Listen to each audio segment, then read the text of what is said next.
Trump has declared economic warfare or warfare in general, however you want to classify it, on Canada, on Mexico, elsewhere. I want to check in with you and get your response on this all. Well, we saw this morning Donald Trump saying that the tariffs against our country were going to stay on until we cease to exist as a nation.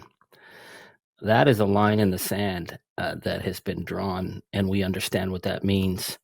Last night, our Prime Minister spoke to the Canadian people, and on Saturday nights in Canada, people are out at the bars, they're watching the hockey game, but people were watching their screens last night because they wanted to get the message.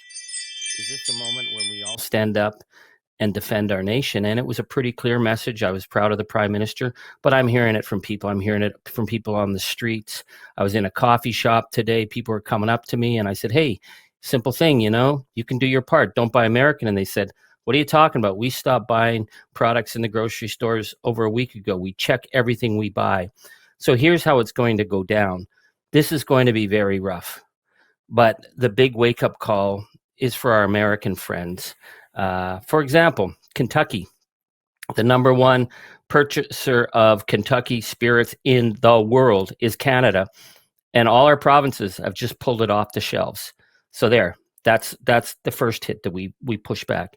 The auto sector, communities like Bowling Green, Arlington, Lansing, Toledo, your plants are going to go down in a week. I'm not bragging, I'm not boasting, I'm not threatening, but the auto sector is so integrated in North America that if Donald Trump starts throwing up barriers for just-in-time delivery of important parts to American auto plants, the assembly lines start to come down very quickly.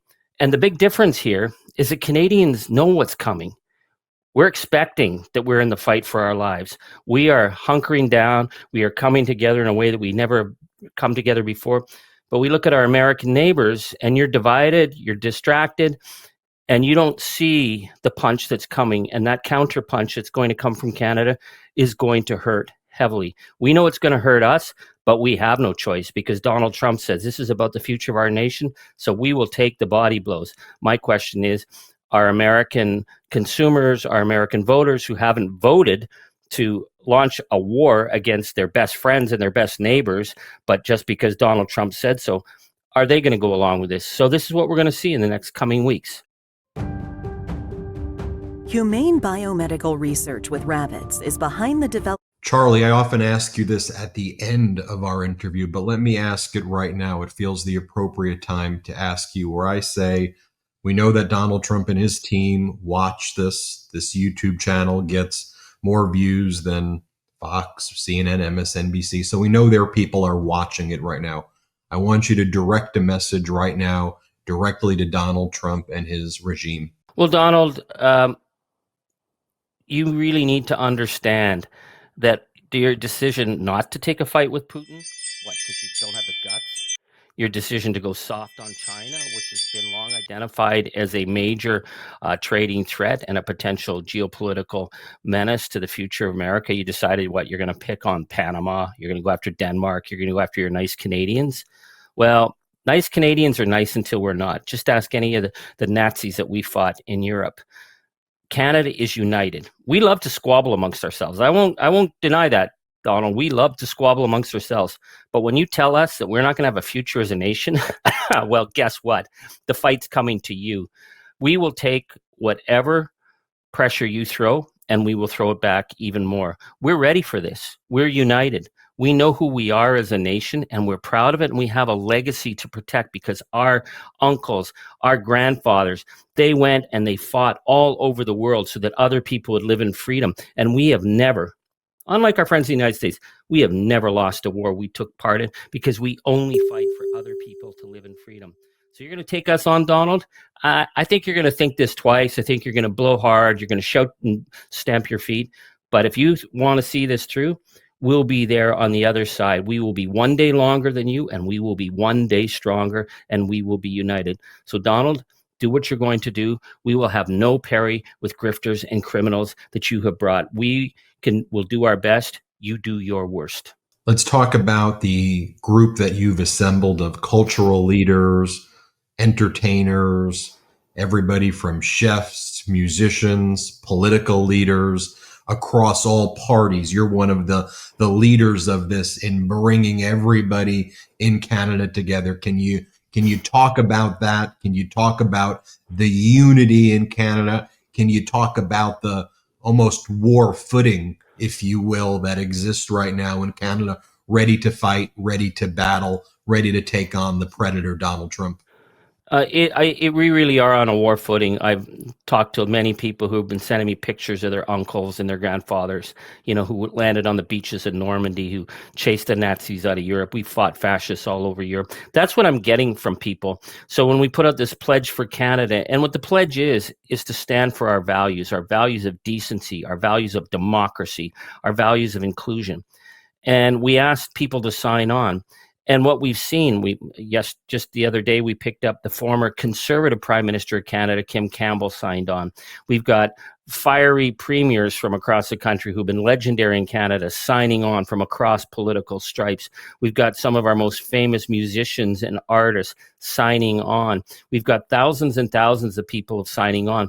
But then what's really incredible is the amount of them who are reaching out to us and saying, we get that this signing our name isn't enough. We're going to have to take this to the streets. We're going to have to start organizing. We're talking about resistance at a level that we haven't seen since the Second World War. And I just want to, we know that America was the arsenal of democracy. We, as our Prime Minister said, we fought and died along with our American brothers and sisters at the darkest moments in the fight for democracy. But when we took on Hitler, we were a country of only 11 million people, and we took them on when America wasn't in the fight. We built the fourth largest air force in the world, the fourth largest Navy. Our people fought in every jurisdiction on the planet. So that's who we come from. So when we see all these people across the political spectrum, the cultural spectrum, that's something that's never happened except perhaps in the last Great War. And it's because Donald Trump has decided that he can insult us and threaten us and tell us he's going to take away our sovereignty.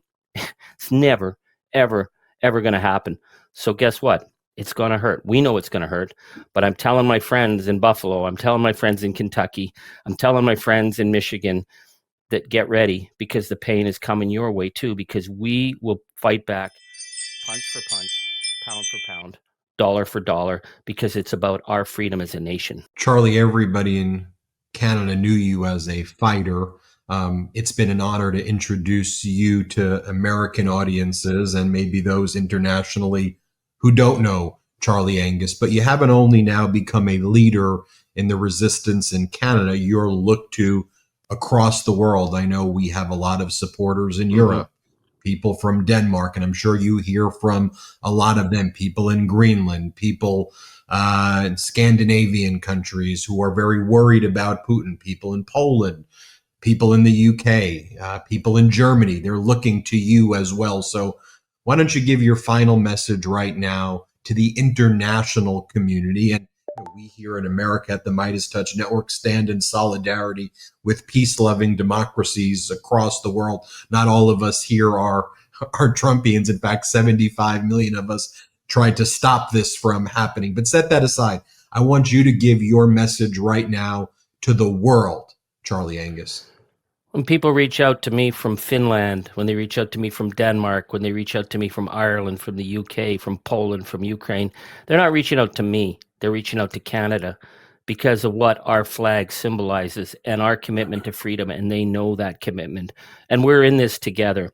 And I also want to say to my friends in the United States who've been reaching out and who are, I think, shell-shocked after November 5th and are looking for leadership. And I don't know where the leadership is in the United States right now, but the leadership that we've been telling people in Canada is nobody's coming to save us. It's up to us to save ourselves. We've got to get ready. We got to get organized. So I'm asking my friends in all these countries, start calling your representatives. Where are they to start saying, yeah, if Canada can shut off the supply of Kentucky bourbon and spirits, we should do the same. I'm asking my friends in the United States right now, you want to show solidarity to Canada? We love you. Come visit. We'll treat you like royalty, but we're not spending another dime but we in the United States, but we ask you, call your elected representatives, demand action, demand accountability for the fact that Donald Trump doesn't have the guts to stand up to Putin. He doesn't have the guts to stand up to China, but he's going to pick fights with Mexico. He's going to pick fights with Denmark. He's going to try and invade Panama, and he thinks he's going to break Canada as a nation. It's not going to happen unless we all stand together. Canada will stand alone if we have to, but we're asking all our friends to do their part, to call their elected representatives and demand intervention and action. Charlie, I'll just leave it to you. I'm going to give you just one more last word. If we didn't cover anything, if there's any final message you want to get out, whether it's in Canada. At Buca di Beppo, every meal's a celebration. And now, for a limited time, come try our new Familia Feast that feeds 4 for just $40. Each feast. Abroad, I give you the floor. We've been so honored to have you on here and seeing what you've built there. Take it from here, Charlie. Well, I just want to say to people, there's something funny about Canadians. We're polite until we're not. I was stopped by a little old lady on the street today in her walker, and she said to me, someone asked me if we would survive, and she said, of course we'll survive. We survived COVID. We survived the war. We'll survive Trump. He's just another disease like COVID. She said, if we got to go back to eating root vegetables, so what? I don't eat asparagus. I will eat the food off our land. I will do what I have to do. I'm hearing that from young people. I'm hearing that from Gen Z. I'm hearing that from mothers with their kids who stop me on the street. Canada, you were the quietest nation, but man, do not ever tell us that we're going to bend to a criminal and a grifter and a predator like Donald Trump. It ain't going to happen. So we're asking our allies, we're asking our friends, this is a moment we stand together. If we don't stand together now, we all fall. But Canada, we will be standing in the last round. It's Charlie Angus, everyone, a member of Parliament in Canada. Charlie, thank you as always. And I want to tell all of the Canadian people out there,